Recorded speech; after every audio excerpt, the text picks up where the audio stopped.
तो नमस्कार दोस्तों, आप सभी का वेलकम है द ट्रेडिंग स्पेस चैनल पे।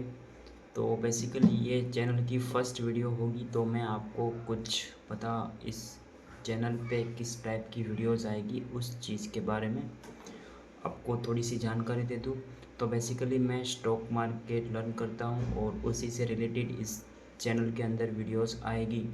लेकिन यहाँ पे कोई सेटअप के बारे में बात नहीं की जाएगी, ना कोई इंडिकेटर के बारे में। जो मैं इंडिकेटर होगा, लेकिन जो मैं पर्सनली सेल्फ लर्निंग कर रहा हूँ वो चीज़ आपको बताई जाएगी। और यहाँ पे कुछ सेटअप्स फाइंड आउट करने की कोशिश की जाएगी और उसकी एक्यूरेसी हम जज करेंगे। और लॉन्गर टाइम फ्रेम पे हम चार्ट को रीड करने की कोशिश करेंगे, मार्केट स्ट्रक्चर, मार्केट का ट्रेंड और कैंडलस्टिक साइकोलॉजी और प्राइस एक्शन, सारी चीज़ को कंबाइन करके हम लॉन्ग टाइम पे पहले देखेंगे और उसके बाद स्मॉलर टाइम फ्रेम पे उस चीज़ को आइडेंटिफाई करके हम किस तरीके से ट्रेड कर सकते हैं। तो इस चीज़ से रिलेटेड इस चैनल पे वीडियोस आएगी। तो ये हमारी फर्स्ट वीडियोस है। तो आप कोई भी अगर इस चैनल पे नए हैं तो प्लीज़ चैनल को सब्सक्राइब करना। बाकी वीडियो अच्छी लगे तो वीडियो लाइक कर देना। तो चलिए बिना टाइम वेस्ट किए इस प्यारी सी लर्निंग भरी वीडियो को शुरू करते हैं। तो यहाँ पे मैंने गोल्ड का चार्ट ओपन किया है और अभी जो कैंडल स्टिक का टाइम है वो 4 आवर्स का है। तो पहले हम लॉन्ग टाइम फ्रेम पे चार्ट को रीड करें तो अगर आप यहाँ से देखो तो यहाँ पे मार्केट ने काफ़ी टाइम कंसोलिडेट किया था और जब इस लेवल का एक हेल्दी कैंडल बनने के बाद जब ब्रेकआउट हुआ तो गोल्ड ने एक बहुत अच्छी रैली की। और इस लेवल से जहाँ पे मैंने हॉरिजॉन्टल लाइन पेस्ट की है वहाँ से एक सेलिंग देखने को मिली। बायर ने फिर कोशिश की, एक सेलर आया लेकिन उस सेलर को बायर ने इंगल्फ करके प्रीवियस जो मार्केट ने हायर हाइस बनाया था वहाँ तक फिर से बायर उसको लेके गए। लेकिन यहाँ पे क्या है, एक शूटिंग स्टार कैंडल बनी और शूटिंग स्टार कैंडल बनने के बाद एक रेड डोजी बना। तो यहाँ पे एक डबल टॉप का फॉर्मेशन हुआ। तो डबल टॉप के बाद मार्केट अगर अपने हाई को ब्रेक नहीं कर सकता तो वहाँ से सेलिंग आनी चाहिए। और डबल टॉप भी हर जगह वर्क नहीं करेगा। एक अच्छी रैली के बाद डबल टॉप बना है तो हम इस पर ट्रस्ट कर सकते हैं। तो ये 4 आवर कैंडल है तो एक शूटिंग स्टार वैसे भी एक बेरिश कैंडल है। उसके बाद एक डोजी बना और डोजी को अगर आप अपर वीक देखोगे तो शूटिंग स्टार के हाई को ब्रेक नहीं किया लेकिन लो को ब्रेक किया। तो यहाँ पर भी हमें सेलिंग पावर देखने को मिली। उसके बाद जो 4 आवर की कैंडल बनी उसने उन दोनों के लो को ब्रेक करके हेल्दी सेलिंग कैंडल क्लोज की। तो यहाँ पे हम एक सेल साइड ट्रेड आइडेंटिफाई कर सकते हैं। तो यहाँ पे मैं एक रेक्टेंगल लेता हूँ और यहाँ से इन दो कैंडल को हम चेक करेंगे स्मॉल टाइम फ्रेम पे। तो चलिए अभी मैं 30 मिनट कैंडल कर देता हूँ। तो 30 मिनट कैंडल पे हम चार्ट को रीड करने की कोशिश करेंगे और ये रहा हमारा रेक्टेंगल।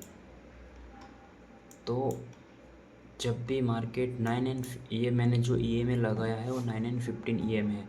तो यहाँ पे पहले डबल टॉप बना, फिर मार्केट अगर आप चार्ट को रीड करने की कोशिश यहाँ पे करोगे तो देखो यहाँ पर भी एक अच्छी खासी बाइंग आने के बाद डबल टॉप से रिजेक्शन, एक अच्छी खासी सेलिंग कैंडल बनी। उसके बाद बायर कोशिश कर रहे लेकिन सेलर आ जा रहे। फिर बायर ने कोशिश की, सेलिंग की बड़ी कैंडल आ गई। तो ये जो बड़ी कैंडल आई है वहाँ से उसने 9 एंड 15 EMA के नीचे क्लोज़ किया। तो यहाँ पे हमारा SL बड़ा बनता तो उसके बाद देखो मार्केट यहाँ तक नीचे आया, फिर से एक बाइंग कैंडल बनी। उसके बाद मार्केट फिर नीचे आया और यहाँ पे ग्रीन कैंडल बनने के बाद जो ये रेड कैंडल बनी है वहाँ पे हम एक सेल साइड ट्रेड कर सकते थे एग्जैक्टली इस डोजी कैंडल पे। तो वहाँ से ट्रेड हमारा देखो यहीं पे हो जाता। मैं आपको एक हॉरिजॉन्टल लाइन यहाँ से बाइंग प्रेशर था तो उस बाइंग प्रेशर को इस सेलिंग कैंडल ने ब्रेक किया। उसके बाद इस यहाँ पे एक रिटेस्ट हुआ, मार्केट वहाँ तक गई लेकिन उसके ऊपर क्लोज नहीं कर पाई। उसके बाद एक हेल्दी सेलिंग कैंडल बनी तो यहाँ पे हम ट्रेड कर सकते थे। तो यहाँ पे एक शॉर्ट पोजीशन और एक लॉन्ग पोजीशन, चलिए मैंने इनको ले लिया। अभी यहाँ पे मैं लगाता हूँ। तो यहाँ पे हमारा बेसिकली जो एसएल था, एसएल इस कैंडल के यहाँ पे रहता और 1:2 हम टारगेट लेते तो एग्जैक्टली इस यहाँ पे हमारा टारगेट होता, जो कि मार्केट ने इजीली अचीव किया। उसके बाद दूसरा ट्रेड सेटअप कहाँ पे बनता, देखो यहाँ पे एक स्ट्रॉन्ग सेलिंग आ रही है, उसके बाद यहाँ पे कंसोलिडेट हुआ मार्केट यहाँ पे कंसोलिडेट हुआ और यहाँ पे एक बाइंग कैंडल आई। देखो यहाँ पे बार बार रिजेक्शन आ रहा था, वहीं से एक बाइंग कैंडल आई, लेकिन एक फिर से स्ट्रॉन्ग सेलिंग आई और इन सारे लेवल को यहाँ पे इस सेलिंग ने आउट कर दिया। तो यहाँ पे हम एक और सेल ट्रेड बनाते जिसका एसएल रहता इसी के, सॉरी, जो ये हाई है वहाँ पे, और 1:2 हमारा टारगेट रहता जो कि है यहाँ पे। तो 2 ट्रेड हमने सेलिंग के निकाले और उसके बाद फिर से देखो यहाँ पे कंसोलिडेट हो रहा है और यहाँ पे एक अच्छी खासी सेलिंग कैंडल आई ईएमए से। तो ये ट्रेड हम यहाँ पर भी ज़रूर करते। तो इसका एसएल यहीं पे रहता और 1:2 टारगेट हमारा रहता।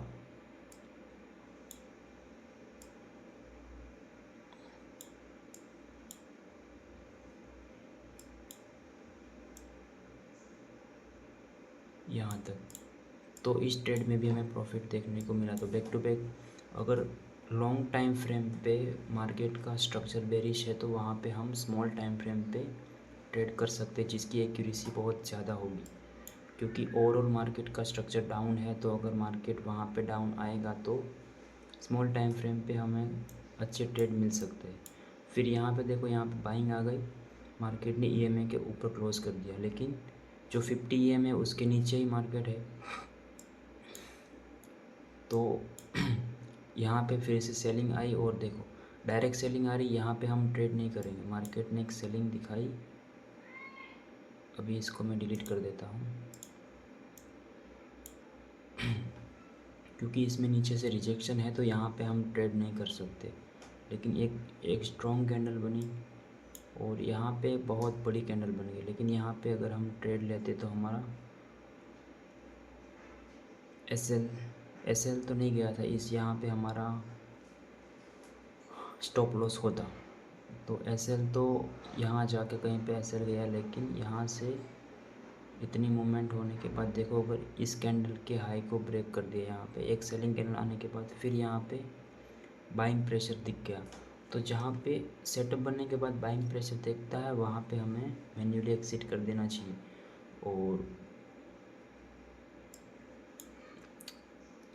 तो यहाँ पे देखो कोस्ट टू कोस्ट आ गई, उसके बाद फिर सेलिंग आई थी यहाँ पे।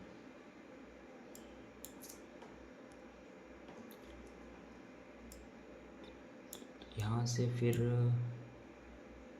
ये 50 EMA के मार्केट ने ऊपर क्लोज किया इस कैंडल पे और मार्केट यहीं से बुलिश था। देखो यहाँ पे एक लो बनाने के बाद फिर से मार्केट ने एक हाई बनाया और यहाँ पे एक ट्रेंड लाइन का ब्रेकआउट भी हुआ था। तो ये कैंडल यहाँ पे हम एक लॉन्ग पोजीशन फाइंड करते और इसका एसएल रहता, सॉरी,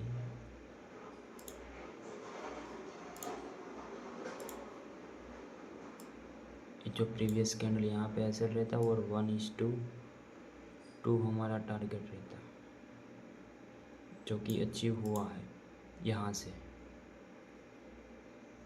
ठीक है, तो इस तरीके से हम लॉन्ग टाइम फ्रेम को देख के, और यहाँ पे देखो को फ्लैट हो गया तो यहाँ पे हम कोई ट्रेड नहीं करेंगे। और यहाँ पे तीनों का एक साथ ब्रेकडाउन आया, एक अच्छी सेलिंग कैंडल बनी, डायरेक्ट एंटर नहीं करेंगे। उसके बाद बायर्स आए, बायर्स के अंदर रिजेक्शन आई, प्लस यहाँ पे एक सेलिंग कैंडल बनी। तो इस सेलिंग कैंडल के बाद हम एंटर कर सकते हैं। तो इस चीज़ का एसएल कहाँ पे रहेगा, यहाँ पे, और 1:2 इसका टारगेट रहेगा।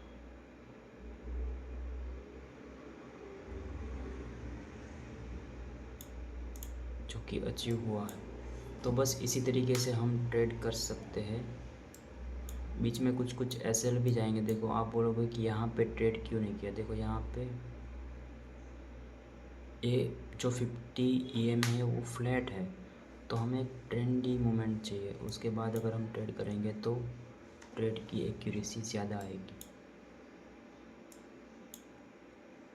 और यहाँ पे ये जितने भी बायर्स थे, ये